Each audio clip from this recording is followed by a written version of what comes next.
Hello. Hi, so I'm in my car right now, and my mom's actually just in the vet right there. And, I thought I'd just tell you about my morning really quick, because I had a really crappy morning. And, oh my god, it was so crappy. So, last night, we had one of our kittens go to VetEmerge, and because it was, he was feeling very sick, wasn't eating, he was losing lots of weight, he was very lethargic, which means he's really tired and, not moving very much. And, he went there, and they put him immediately on oxygen, and immediately on, IV catheter to get fluids in him, and he was doing okay. We actually didn't think he'd make the night, and it turns out he did. So we took him, and we brought him to our vet so we could get him some medication and stuff, and whatever, and he was in his kennel, and he's hypothermic. That's how it happened. He was hypothermic, that's why he went to VetEmerge. And,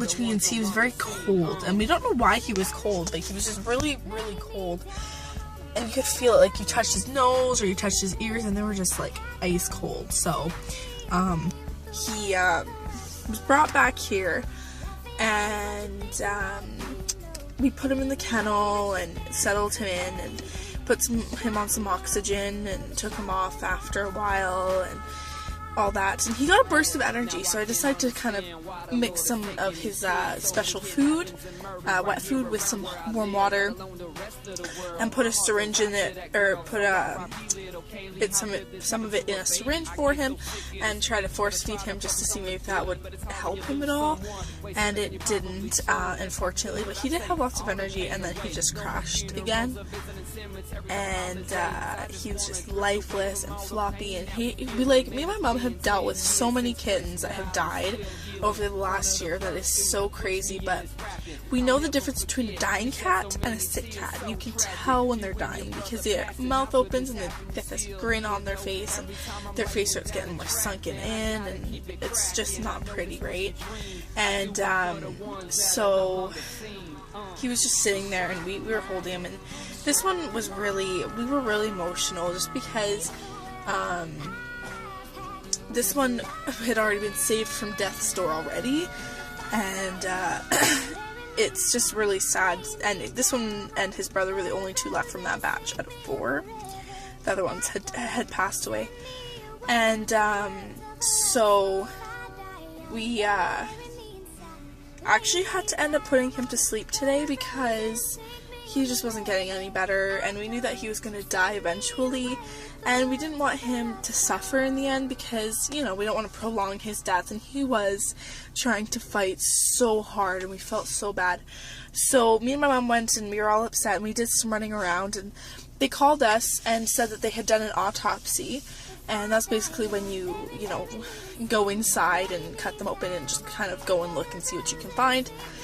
And they did that, and they found that his intestines were swollen, and one of them was inside the other one. And they were just all full of worms and all of that stuff. And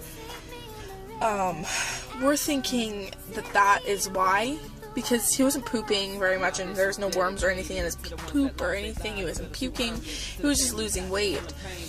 And it was one part of his intestine was very swollen, and the other part was very small.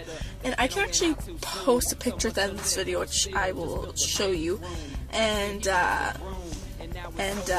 so you can see what it looks like. But it was so terrible, and my heart just breaks because I feel like I could have done something more, but yeah, it's just been a crazy day today, running around back and forth. This is probably the 3rd time we've been at the clinic today, and it's only 2:30, already 2:30, I guess, and I got my Starbucks though, so that's good. Just got my Starbucks.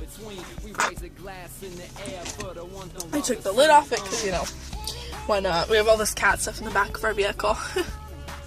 But, yeah, it was crazy, and my heart just breaks for him because he fought so hard to stay alive, and unfortunately, there's nothing we could do for him at that point, because there's a point where it comes and you know that no matter what you do, he's too far gone to save. So it's the choice of whether you decide to help him along with that or to prolong his death, right? So, you know, euthanize him or keep him alive until he dies on his own, and we didn't want to do that just because he was in such pain and we didn't want to do that. But anyways, so I just thought I would come on and try to talk to you guys about that, and hopefully you all have a better day, because mine so far was not that great. We're hoping that the next kitten will be okay, but we're going to deworm him really good and stuff like that with some really strong dewormer so he doesn't get that problem, and hopefully things will work out. Anyways, okay, so I think I'm gonna go. I'll try to vlog a little bit more in a bit here, and because I've been uploading very many videos. So if you guys like this video, give it a thumbs up, and like and subscribe. Give a thumbs up, that's the same thing. Like and subscribe, and tell me about your days, because, you know, got nothing better to do than read comments, I guess. Alright, well, have a great day, so I'll see you later. Bye.